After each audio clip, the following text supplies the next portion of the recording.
पुण्यातील प्रसिद्ध असणाऱ्या ओशो आश्रमात गैरव्यवहार झाल्याचा आरोप खुद्द ओशो आश्रमातील जे स्वयंसेवक आहेत, भक्त आहेत, त्यांनीच खरं तर या संदर्भातला आवाज उचललेला आहे।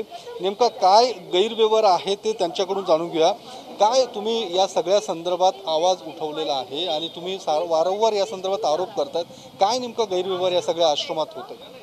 देखिए, जो आश्रम का जो प्रेजेंट मैनेजमेंट है वो कई टाइम से एक के बाद एक उनके स्कैम उजागर होते रहे हैं। जैसे जैसे हमारे पास इंफॉर्मेशन आती है हम उनके स्कैम को उजागर करते हैं।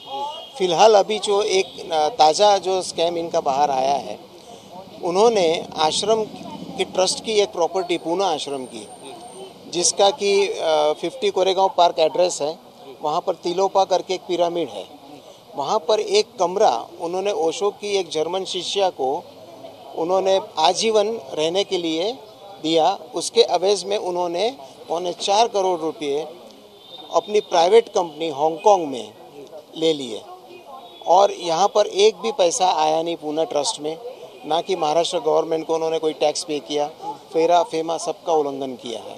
तो इसकी हमने एक प्राइवेट कंप्लेंट दर्ज कराई है कोरेगांव पार्क पुलिस स्टेशन में, जिसको आज 1 महीना होने जा रहा है, पर अभी तक FIR रजिस्टर नहीं हो रही है।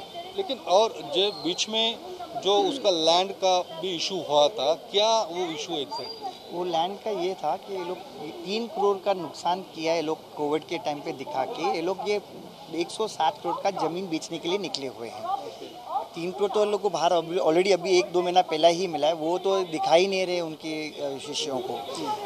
ये जगह आपको बेचने के लिए निकले, जो समाधि का जगह है, जो उनको मालूम है ये समाधि का जगह जिस दिन बिकेगा तो बाकी के 28 प्लॉट भी ये लोग बेच सकेंगे। ये उनका साजिश है कि ये सब एक एक करके बेच के पूरा पैसा खा के भाग जाए। ये लोग इंडिया में तो आते नहीं है, बाहर ही बैठ के ये लोग सब पैसा जमा करा रहे हैं। ये लोग ने जो लैंड बेचने की कोशिश की, वो लोग टेंडर के थ्रू बेच रहे हैं, विच इज़ एब्सोल्युटली रॉन्ग। ये लोग ने कभी बताया नहीं कि ये ओशो का ज़मीन है, बट फिर भी अभी हम लोग ने चैरिटी कमीशन में ये एप्लीकेशन फाइल किया है disapproving and intervening not to sell the land. और कुछ लोग हैं कि यहाँ पे महाराष्ट्र पुणे में कुछ लोग हैं जो भी इस पूरे मामले के पीछे है, कौन है वो लोग? ट्रस्टी हैं जो कि आश्रम में ही रहते हैं और उनका नाम मुकेश साडा है और विद्या खूबचंदानी है। ऐसे और भी 4-5 ट्रस्टीज़ हैं जो इंडिया में ही आश्रम में ही रहते हैं, और जो बाहर रहने वाले जिनके नाम अभी बताए गए हैं, जो माइकल ओब्रायन हैं या स्वामी जयेश हैं या स्वामी अमृतो हैं, उनके ही जो है डायरेक्शंस पर काम करते हैं। अभी क्या आपका आगे जाके क्या इस पूरे मामले में, आपने तो ये सब मामला सामने लाया है, आगे जाके आपकी क्या प्रोसेस है? हम यही चाहेंगे कि गवर्नमेंट पूरी इन्वेस्टिगेशन करे। अच्छा। पुलिस के थ्रू ये FIR रजिस्टर होए, कानूनन तरीके से इसकी छानबीन होए, और अगर ये लोग सच्चे निकलते हैं तो हम इन्हें सपोर्ट करेंगे। लेकिन अगर ये गुनहगार निकलते हैं तो इन्हें पूरी तरीके से सज़ा मिले और इन्हें अरेस्ट किया जाए। या सगळ्या प्रकरणावरती कि भारत जो है संतों की भूमि है, इसे हमें बार बार कहने की ज़रूरत नहीं है।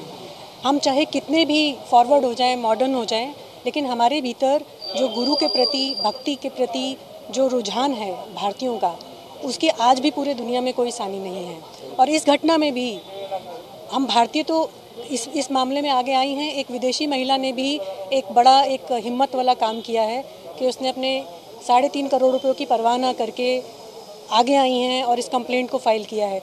तो मैं ये सब बात इसलिए कह रही हूँ कि ये सिर्फ पुलिस की बात नहीं है, ये सिर्फ एक ज़मीन की बात नहीं है, ये हमारी श्रद्धा की बात है, ये एक गुरु के धरोहर की बात है, धरोहर की बात है, जो कि सिर्फ पुलिस ही नहीं, सरकार को भी, पब्लिक को भी, अगर हम चाहते हैं हमारी स्पिरिचुअल धरोहर बची रहे तो इसके मामले में हमें सीरियस कुछ ना कुछ करना होगा, क्योंकि यह बात सिर्फ यहाँ तक नहीं रुकेगी।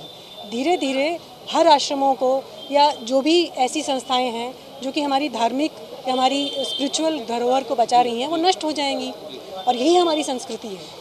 तर या सगळ्या प्रकारावरती, या सगळ्या ओशो आश्रमातला स्वयंसेवकांनी, भक्तांनी हा प्रकार पुढे आणलेला आहे। मात्र या सगळ्या प्रकरणाची सरकारने, पोलिसांनी चौकशी करावी आणि जे दोषी असतील त्यांच्यावर कारवाई करावी अशी मागणी थेट या सगळ्या लोकांनी केली।